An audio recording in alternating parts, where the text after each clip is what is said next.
Europe কি এখনো জ্বলন্ত করাই? পশ্চিম ইউরোপের আকাশে আজ যেন আগুনের গোলা। রেকর্ড ভাঙা গরমে গলছে পিচ, আর ফ্রান্সের হাজারো পরিবার রাত কাটিয়েছে অন্ধকারে। ঠিক কি ঘটছে ইউরোপে?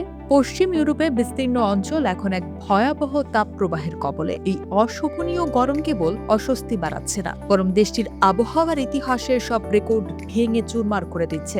বিশেষজ্ঞরা বলছেন, বায়ুমণ্ডলীয় এক অদ্ভুত পরিস্থিতির কারণে গরম বাতাস এখন একই জায়গায় থমকে আছে, আর বৈশ্বিক উষ্ণায়ন এই পরিস্থিতিকে করে তুলেছে আরও মরণঘাতী। ফ্রান্সের কথাই ধরুন, গত মঙ্গলবার তাদের জাতীয় তাপমাত্রা সূচক পৌঁছেছে 29.8 ডিগ্রি সেলসিয়াসে, যা 1947 সালের পর থেকে সর্বোচ্চ। আর এই প্রচন্ড গরমের চাপে মুখ থুবড়ে পড়েছে বৈদ্যুতিক অবকাঠামো।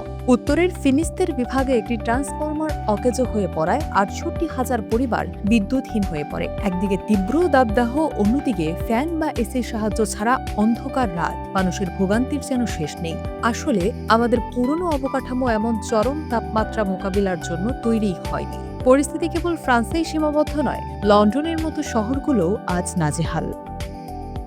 গরমের কারণে শত শত স্কুল বন্ধ ঘোষণা করা হয়েছে। রেল লাইনে আগুন লাগার আশঙ্কায় ট্রেন চলাচল সীমিত করা হয়েছে। লন্ডনে তাপমাত্রা 39 ডিগ্রি সেলসিয়াস ছুঁতে পারে বলে সতর্কতা জারি করেছে মেড অফিস। ইতালির রোম বা মিলানের মতো শহরগুলোতে এখন রেড হিট ওয়েভ অ্যালার্ট।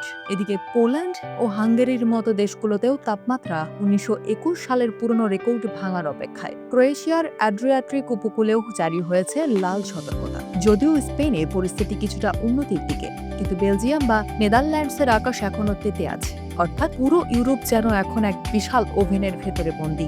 গত 19 জুনের পর থেকে আবহাওয়া কিছুটা স্বাভাবিক হওয়ার পূর্বাভাস থাকলেও এই ঘটনা আমাদের চোখে আঙুল দিয়ে দেখিয়ে দিচ্ছে যে পৃথিবী কতটা বদলে গেছে। প্রকৃতি আর কতবার আমাদের সতর্ক করবে।